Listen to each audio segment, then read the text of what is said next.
হরে কৃষ্ণ। চলছে ভগবান শ্রীকৃষ্ণের অত্যন্ত প্রিয় পবিত্র অগ্রহায়ণ মাস। এ মাসকে মার্গশীর্ষ মাসও বলা হয়ে থাকে। বন্ধুরা, পবিত্র অগ্রহায়ণ মাসে ভুল করেও এই দিনগুলিতে গৃহস্থের কল্যাণে তুলসী গাছে একেবারেই জল দেবেন না। এ বিধিনিষেধ পালন না করলে শাস্ত্রমতে অজান্তেই ছারখার হয়ে যাবে জীবন, ঘোর অমঙ্গল নেমে আসবে সংসারে। শাস্ত্র অনুসারে তুলসী মহারানীকে জল নিবেদনের বিশেষ কিছু নিয়ম বলা হয়েছে। তাই তুলসী গাছে জল দেওয়ার সময় কিছু কাজ রয়েছে যেগুলি একেবারেই করতে নেই। আমরা আজকের পর্বে জানব এই পবিত্র অগ্রহায়ণ মাসের সেই বিধিনিষেধ এবং তুলসী গাছে জল নিবেদনের সময় কোন ভুলগুলি একেবারেই করতে নেই। সনাতন ধর্মে তুলসী গাছকে অত্যন্ত পবিত্র এবং পূজনীয় বলে মনে করা হয়। তুলসী ছাড়া বাড়ির উঠোন অসম্পূর্ণ মনে হয়। প্রায় প্রত্যেক হিন্দু সনাতনীর বাড়িতে তুলসী গাছ থাকে। তুলসীর অগণিত উপকারিতা থাকলেও ধর্মীয় শাস্ত্রে তুলসীকে কেশব প্রিয়া বলা হয়। ভগবান বিষ্ণুর কাছে তুলসী এতটাই প্রিয় যে তার পূজাই অসম্পূর্ণ তুলসী পত্র ছাড়া। তবে তুলসীর পুজো করলে এর সঙ্গে সম্পর্কিত নিয়মগুলি জেনে রাখা জরুরি। তা না হলে কোনো পুণ্য ফল অর্জন হয় না। বিশেষ করে কিভাবে তুলসী গাছে জল দেবেন এবং তুলসী পাতা তোলার নিয়ম। দর্শক বন্ধুরা, তুলসীর মাহাত্ম্যে বলা হয়েছে তুলসী বনই হল বৃন্দাবন। তুলসী সর্বমঙ্গলময়ী। প্রত্যহ তুলসীর দর্শন, স্পর্শন, ধ্যান, গুণ কীর্তন, প্রণাম, গুণ শ্রবণ, তুলসী চারা রোপণ, জল সেচনাদি দ্বারা সেবন ও পূজা করলে সব রকমের কল্যাণ লাভ করা যায়। এই 9টি বিধির মাধ্যমে তুলসী মহারানী সেবা করলে সহস্র কোটি যুগ পর্যন্ত বিষ্ণু লোকে বাস হয়। স্কন্দ পুরাণ অনুসারে তুলসী দর্শনে পাপ ও রোগ নাশ হয়, স্পর্শের ফলে শরীর শুদ্ধ হয়, জলদানে ভয় দূর হয়, তুলসী চারা রোপণ করার ফলে ভগবত ভক্তি লাভ হয় এবং শ্রীকৃষ্ণচরণে তুলসীপত্র অর্পণ করার ফলে পূর্ণ ভগবত প্রেম লাভ করা যায়।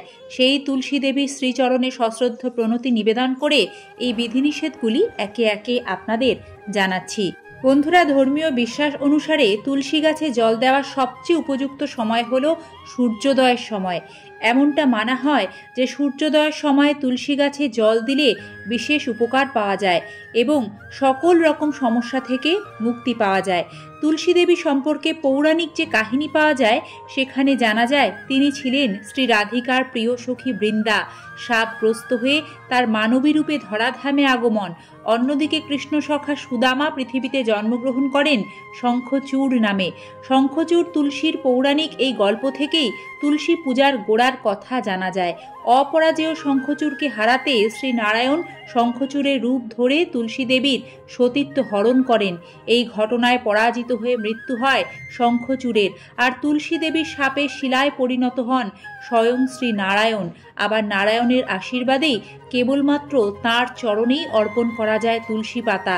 শুধুমাত্র বিষ্ণু ও বিষ্ণু তত্ত্বে তুলসীপত্র অর্পিত হয়, অন্য কারও চরণে নয়। বাস্তুশাস্ত্র অনুসারে তুলসী গাছ কখনোই দক্ষিণ দিকে রেখে সেই অবস্থায় জল দিতে নেই। এটি করলে নেতিবাচক শক্তির প্রবাহ বাড়ে। এর পাশাপাশি তুলসী গাছকে দক্ষিণ দিকে রাখলে অত্যন্ত খারাপ প্রভাব পড়ে। তুলসী গাছে কখনোই কোনো অবস্থাতেই অতিরিক্ত জল দেবেন না। এতে করে গাছের শিকড় পচে যায়, গৃহস্থের ক্ষতি হয়। গোবিন্দ সেবায় সবসময়ের জন্যই তুলসী পাতার প্রয়োজন হয়। তুলসী পাতা তোলার সময়ও কিছু নিয়ম মানতে হয়। যেমন ধরুন, দ্বাদশী ও সংক্রান্তিতে তুলসী পাতা কখনোই তুলবেন না। বাসি কাপড়ে অশুচি অবস্থাতেও তুলসী পাতা তোলা শাস্ত্রমতে সম্পূর্ণরূপে নিষিদ্ধ। খাবার খাওয়ার পর, রাত্রিকালে ও মধ্যাহ্নে অর্থাৎ দুপুর 12টার পরেও তুলসীপত্র চয়ন করতে নেই। শাখা সমেত তুলসী পাতা কোনো দিন তুলবেন না, এতে শ্রীহরি রুষ্ট হন। বন্ধুরা, অনেকেই বলে থাকেন যে একাদশী ও রবিবারে তুলসী গাছে জল দেওয়া নিষেধ।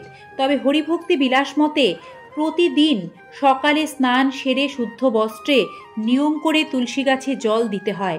তবে যে অবস্থাতে তুলসী গাছে জল দেবেন না তা হলো স্নান না করে, বাসি কাপড়ে, অশৌচকালে, অশুচি অবস্থায়, মধ্যাহ্নে অর্থাৎ দুপুর 12টার পরে, সূর্য অস্ত চলে যাওয়ার পর অর্থাৎ সন্ধ্যাবেলায়। এই সময়গুলিতে কখনোই কোনো অবস্থাতেই তুলসী মহারানীকে জল প্রদান করতে নেই।